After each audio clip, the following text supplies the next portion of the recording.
Hello my dear students.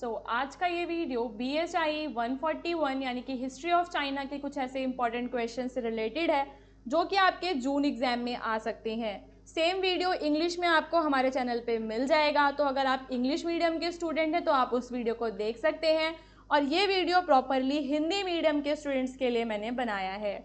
So guys, चलते हैं हमारे पहले क्वेश्चन पे। तो आप मेरी स्क्रीन पे देख सकते हैं कि जो पहला क्वेश्चन है वो बॉक्सर विद्रोह के कारणों का विश्लेषण करने से रिलेटेड है। यानी कि इस क्वेश्चन में आपको सारा बॉक्सर विद्रोह के बारे में बताना है कि वो क्या था, क्यों हुआ, उसके पीछे क्या कारण थे, एंड वो क्यों इतना इम्पॉर्टेंट है। ये सारी चीज़ें आप अपने इस आंसर में बताएंगे। उससे पहले मैं आपको बता देती हूँ कि BHI 141 का गेस्ट पेपर जून एग्जाम के लिए आप हमारी वेबसाइट से डाउनलोड कर सकते हैं एकदम ईजी वे में। बस उसके लिए आपको हमारी वेबसाइट पे जाना पड़ेगा, जिसका लिंक आपको मिल जाएगा डिस्क्रिप्शन में। उसके अलावा आप डायरेक्टली गूगल पे भी सर्च कर सकते हैं shop.hindustanknowledge.com, और आप पहुंच जाएंगे हमारी वेबसाइट पे। और इस सर्च वाले ऑप्शन में आपको सिर्फ अपना पेपर कोड सर्च करना है, और यहाँ से आप अपना BHI 141 का गेस्ट पेपर जो है उसे परचेज कर सकते हैं। एंड यूट्यूब पे हम जो भी पढ़ाते हैं वो सारी जो PDFs होती हैं वो आपको फ्री ऑफ कॉस्ट मिलती हैं। वो कैसे आप एक्सेस कर सकते हैं उसके बारे में हम वीडियो में आगे बात करेंगे। अभी हम यहाँ पे अपनी वीडियो को स्टार्ट करते हैं, जिसमें आप बॉक्सर विद्रोह के बारे में बताएंगे। तो जो बॉक्सर विद्रोह है वो चीन में हुआ था, ठीक है। और जब वहाँ पे जो किंग डायनेस्टी थी ना, उसके अंतिम वर्षों के दौरान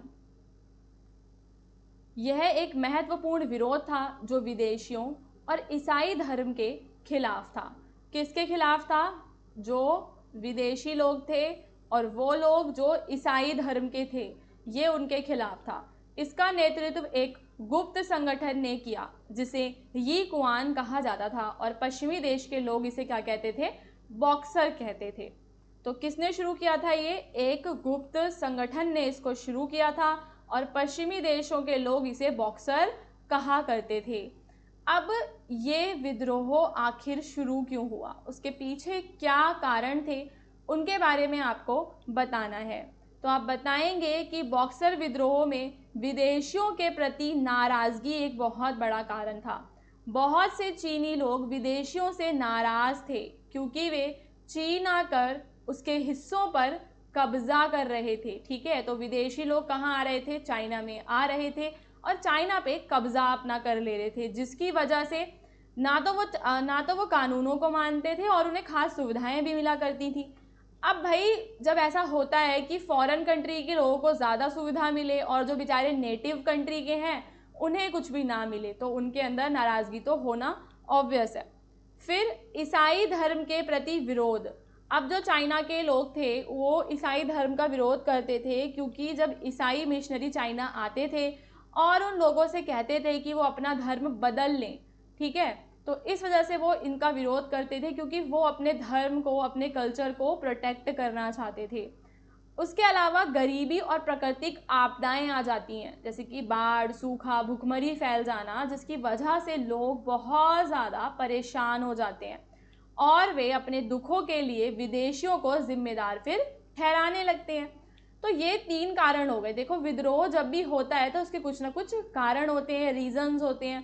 तो पहला आपका कारण क्या था? कि विदेशियों के प्रति वो लोग, उन लोगों में नाराज़गी थी। देन ईसाई धर्म के प्रति, मतलब वो विरोध करते थे ईसाई धर्म का। तीसरा, गरीबी और प्राकृतिक आपदाएं आ जाती थी। सरकार वहाँ पर बहुत ही कमज़ोर थी। तो उस समय की चीनी सरकार, जो कि चिंग वंश, या आप कह सकते हो ये जो आपकी डायनेस्टी थी, किंग डायनेस्टी, ये बहुत ही ज़्यादा कमज़ोर थी और विदेशी ताकतों को रोक नहीं पा रही थी। शुरू में सरकार ने बॉक्सरों को रोका, लेकिन बाद में चुपचाप सरकार भी क्या करने लगी? इनका समर्थन करने लगी। अब क्योंकि सरकार क्या है, जब सरकार कमज़ोर होती है ना, तो विदेशी ताकतें किसी भी देश पर अपनी धौंस जमा ही लेती हैं। तो ये एक बड़ा रीज़न था कि जो लोग हैं उनके अंदर अपनी सरकार को लेकर भी नाराज़गी थी और लोगों ने इस विद्रोह को शुरू किया था। वो लोग चाइना की जो परंपराएं थी उनकी रक्षा करना चाहते थे। जो भी उनकी संस्कृति, परंपराएं थी, वो उन्हें बचाना चाहते थे। ये विद्रोह क्यों इतना ज़रूरी है? क्योंकि ये एक ऐसा विद्रोह था जिसके अंदर चाइना में पूरे 8 देशों की सेना आती है, और साबित होता है कि चीन विदेशी ताकतों से उस टाइम पर बहुत ही ज़्यादा कमज़ोर था। चाइना को भी भारी जुर्माना देना पड़ता है। अब चाइना क्योंकि इस वॉर में हार जाता है, इस विद्रोह में, तो उसको क्या देना पड़ता है गाइस, उसको भारी जुर्माना देना पड़ता है। और विदेशी सैनिक जो होते हैं उन्हें भी बीजिंग में रुकने की इजाज़त मिल जाती है। सो ये दो चीज़ें इंपॉर्टेंट हैं जो आपको बतानी है। फिर विदेशियों का नियंत्रण तो बढ़ ही जाएगा, जब वो हरा देंगे विद्रोह वाले लोगों को तो ऑब्वियसली अपना नियंत्रण बढ़ा ही लेंगे। और जो चिंग वंश है वो बहुत ही ज़्यादा कमज़ोर था। जो लोग हैं वो सरकार से क्या हो गए थे, नाराज़ हो गए थे। ठीक है, 1911 में चिंग वंश का अंत हो गया और चीन एक गणराज्य बन जाता है और लोगों में क्या जगती है, देशभक्ति की भावना जगती है। तो यहाँ से हमें एक चीज़ क्या समझ में आती है कि भले ही ये जो विद्रोह है गाइस वो सफल नहीं हुआ, लेकिन इसने चीनी लोगों में देशभक्ति और आज़ादी की भावना जगा दी थी। ठीक है, तो हम क्या कंक्लूड कर रहे हैं यहाँ पर कि जो विद्रोह है वो आपका सफल नहीं हुआ था, बट फिर भी ये विद्रोह इम्पॉर्टेंट है क्योंकि इस विद्रोह ने लोगों में देशभक्ति की भावना को जगाया था और भविष्य के आंदोलनों की भी शुरुआत की थी। तो बॉक्सर विद्रोह इसलिए हुआ क्योंकि लोग विदेशियों, ईसाई मिशनरियों और अपनी कमज़ोर सरकार से नाराज़ थे। यह विद्रोह भले ही असफल रहा, लेकिन इसने चीन में बड़े बदलाव लाने में मदद की और यहाँ पर एक देशभक्ति की जो लहर है उसकी इसने क्या करी, शुरुआत करी। लोगों के अंदर देशभक्ति की भावना आई। तो आपका जो नेक्स्ट क्वेश्चन है वो इसी से रिलेटेड है, जिसमें आपको बताना है कि चीन में उदारवाद के उदय पर आपको पूरा एक लेख लिखना है। ठीक है, राष्ट्रवाद के, सॉरी, ठीक है, कि चाइना में राष्ट्रवाद का जो उदय होता है, तो राष्ट्रवाद का मतलब होता है अपने देश से प्रेम करना और उसे विदेशी नियंत्रण से आज़ाद और शक्तिशाली बनाना।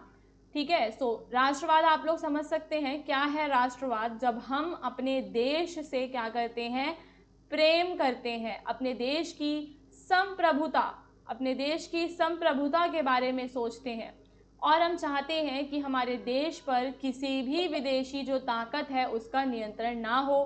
चीन में राष्ट्रवाद का विकास 19वीं शताब्दी के अंत और 20वीं शताब्दी की शुरुआत में हुआ और इसके कई सारे कारण थे। यहाँ पर हम एनालाइज करेंगे इसके कारणों को। जैसे कि इसका पहला कारण था विदेशी नियंत्रण और अपमान। अब विदेश के जो लोग चाइना में आते थे वो यहाँ के बंदरगाहों पे, यहाँ की ज़मीनों पर, यहाँ पे व्यापार पर, इन सब चीज़ों पे ना कब्जा कर लेते थे।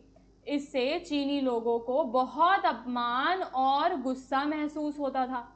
चीन की चिंग सरकार विदेशियों का विरोध नहीं कर पा रही थी। लोगों को लगा कि राजा अब देश की रक्षा नहीं कर सकता। ठीक है, तो यहाँ पे हम क्या देखते हैं कि जो सरकार है वो रक्षा नहीं कर पा रही है, विदेशी लोग जो हैं उनका दबदबा बढ़ता जा रहा है।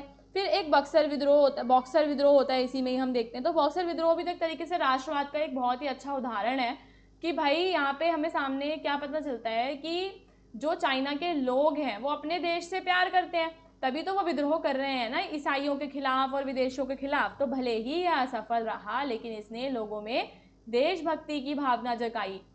और जब युवा वगैरह शिक्षित हो गए, एक नई सोच उन लोगों में जागी, तो बहुत से चीनी छात्र और बुद्धिजीवी विदेशों से आज़ादी, लोकतंत्र और समानता जैसे विचार लेकर आए। उन्होंने चीन को बदलने और आधुनिक बनाने की कोशिश की। 1911 में चिंग वंश खत्म हो गया और डॉक्टर सन यात-सेन के नेतृत्व में चाइना में गणराज्य बना। उन्हें आधुनिक चीन का जनक भी कहा जाता है।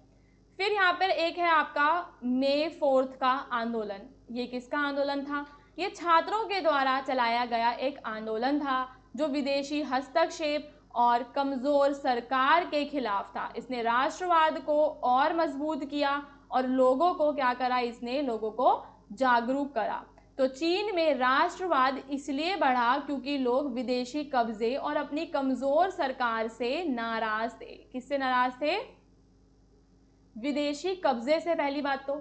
और क्योंकि उनकी खुद की जो सरकार थी वो क्या थी, कमज़ोर थी, तो लोगों में गुस्सा था। उन्होंने अपने देश को आज़ाद, मजबूत और आधुनिक बनाना चाहा। वो चाहते थे कि उनका जो चाइना है वो आज़ाद हो जाए, आधुनिक हो जाए। राष्ट्रवाद की भावना ने चीन में बड़े बदलाव लाने में भी मदद की। इससे पहले वाले वीडियो में मैंने कोई 2 क्वेश्चंस को डिस्कस किया था, यहाँ पे भी मैंने आपको 2 क्वेश्चंस करवा दिए हैं। तो अभी तक हम टोटल 4 क्वेश्चंस को लर्न कर चुके हैं। तो आने वाले वीडियोस में हम इसी तरीके से और भी 4 to 6 क्वेश्चंस को कवर करेंगे, ताकि ज़्यादा से ज़्यादा क्वेश्चंस आपके कवर हो सके इन्हीं वीडियो से। इनके PDFs को आप लोग ज़रूर डाउनलोड करना हमारी वेबसाइट पे जाके। सिर्फ आपको गूगल पे यही सर्च करना है, BHIE 141 important questions June 2025 exam. And जब आप इसको सर्च करोगे तो ये रहा हमारी वेबसाइट का लिंक hindustanknowledge.com, और आपको इस पर जाना है। एंड नीचे आप स्क्रॉल करेंगे तो आप यहाँ पे देख सकते हो कि ये पुरानी वाली क्लास की PDF यहाँ पे ऑलरेडी है। अभी सेकंड क्लास की जो PDFs हैं वो यहाँ पे ही हम अपडेट कर देंगे। ओके, उसके अलावा आप यहाँ से व्हाट्सएप चैनल और टेलीग्राम चैनल वगैरह को एक्सेस कर सकते हो। कुछ ऊपर इंपॉर्टेंट क्वेश्चंस दिए हुए हैं, आप उन्हें भी कवर कर सकते हो, ताकि आपके एग्जाम की तैयारी काफ़ी अच्छे तरीके से हो सके। ओके, अब हम मिलेंगे हमारे नेक्स्ट वीडियो में, जिसमें हम आपके और भी पेपर्स को डिस्कस करेंगे। तो आप हमें कमेंट करके बताइए कि आपके और कौन कौन से पेपर कोड्स हैं।